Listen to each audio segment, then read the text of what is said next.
What do you got? A guy who 16 months ago had never played in the major leagues, but now he's been elected to 2 All-Star teams, won the Rookie of the Year award in the American League unanimously, and many people in baseball are saying that he has the potential to be the best ever at his position. Where was he a year and a half ago? That's the thing that makes Evan Longoria in a lot of ways so special. I mean, he really did come out of nowhere in a sense. Not only was he not drafted out of high school, not only was he not recruited by a single Division I baseball program, he was barely recruited by Division III, which doesn't award scholarships. What changed for him? Well, he'll tell you the most important thing that changed for him was his mental maturation.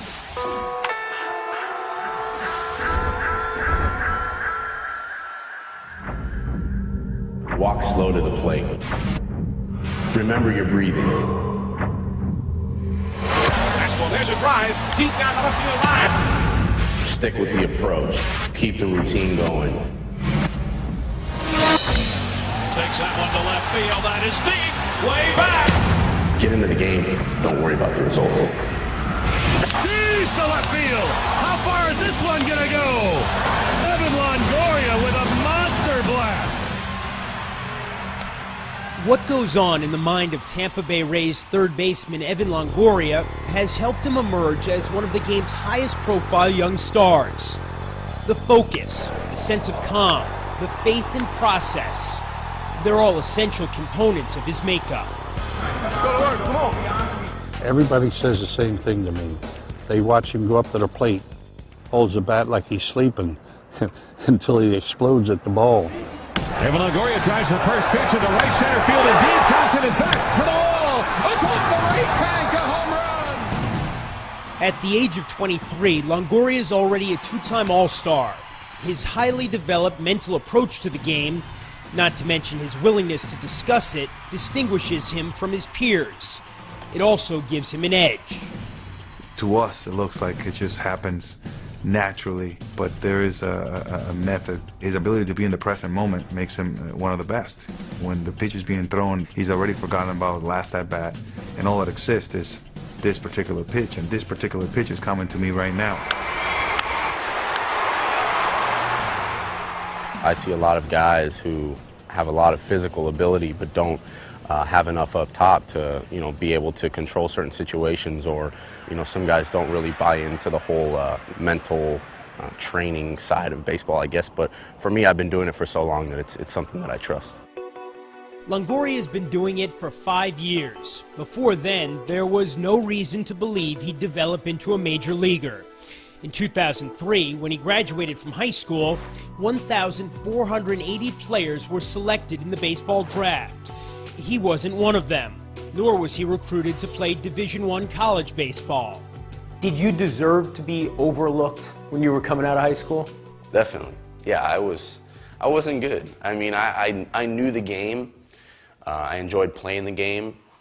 As far as ability and talent, I wasn't a professional player at that time. To continue to play the game, Longoria enrolled at Rio Hondo, a junior college just a few miles from his hometown in Southern California. After hitting .430, Longoria transferred to Division I Long Beach State. There, he was introduced to the theories of Ken Ravizza, a professor of kinesiology and author of several books on sports psychology. The essence is the idea of learning to be comfortable being uncomfortable and having something to go to when the garbage hits the fan, because the garbage will hit the fan, and let's be ready for it. More than anything else, Ravizza preaches the gospel of mental preparation and structure. He teaches players to recognize failure as an unavoidable part of the game and how not to dwell on it. It's all about relaxing, taking your breaths, and just making sure that the game's not moving too quick. When you first were exposed to Ken's teachings, even you said, come on, this stuff can't really work. What was the turning point, you think? We started playing in a lot of stadiums where it was a packed house, or the pressure was on, and that's when I started to realize when the game becomes more of a mental grind, I needed something to go to. How do you think those theories helped him? I think it calmed him. I think the mental game really helped him, and how he was way balanced after bad at-bats or bad games. How did he get so much better so quickly? I think his openness, that it didn't come easy, that he went through the rejection, and he was willing to take the risk to grow versus playing it safe all the time. It's an attempt to make you think in a different or more clear way, controlling the controllable aspects of playing this game. Every time I see Evan, you know, it's hello, and what do you got for me today, Ken? When you're putting on the batting gloves, put on the batting gloves. When you step into the box, be in the box. Be where you need to be when you need to be there. Swing and rocketed into left center field. That's going to roll all the way to the warning track. There is a zen-like quality to Longoria's focusing techniques. Ken talks a lot about the focal point. If I make an error in the field or if I swing at a pitch in the dirt at the plate and I really feel like, you know, I've lost control of you know, either my emotions or the at-bat, that's when I step out. I always look at the left field foul pole, at the top of the left field foul pole. Just wherever because, you are, just yeah, in this just ballpark. because I know there's always going to be a top of the left field foul pole. So, And it works for you. It works for me. Even when he's not in the lineup, Longoria follows a mental routine. He'll slide on his batting gloves and imagine himself at bat. When he is playing, rituals help him relax and focus. But let's say, for example, here comes his pitch, he fouls it off. He will step out of the box, he'll undo his gloves, release that pitch, grips the gloves back on, steps in the box, and he's back. Where do you draw the line between what you think is superstition, what is habit, and what is really about focusing? There are so many weird things that us baseball players do that you know, it would be classified all as superstition. But, you know, I think superstition would be, you know, if my mind was all messed up when I got to the plate if I didn't do that. So. And it's not that? No, it's not that at all.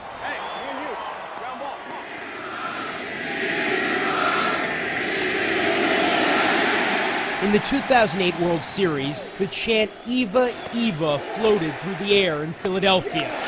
Whether or not the taunting bothered him, Evan Longoria went 1 for 20 against the Phillies. It could have been the pressure that I was putting on myself. It could have been the outside distractions that I let get to me, and I look back now and kind of kick myself in the butt for that. Things kind of sped up on me. I think that was part of the whole experience for me too, is just learning those feelings. I mean, he gets upset, but he's got some tools that he uses, and he knows that's part of the game. And then this goes back to his background where it didn't come easy. He had to struggle at times. Do you think there will be a day when you don't need a focal point, when you don't need the mental exercises that you do? No, I don't think there will be, because as soon as you start believing that in this game, you'll get humbled in a heartbeat. I'll always have that to kind of keep in the back of my mind, and when I need it, use it. Get rid of those negative thoughts. Get back to the moment. Prepare to get a hit.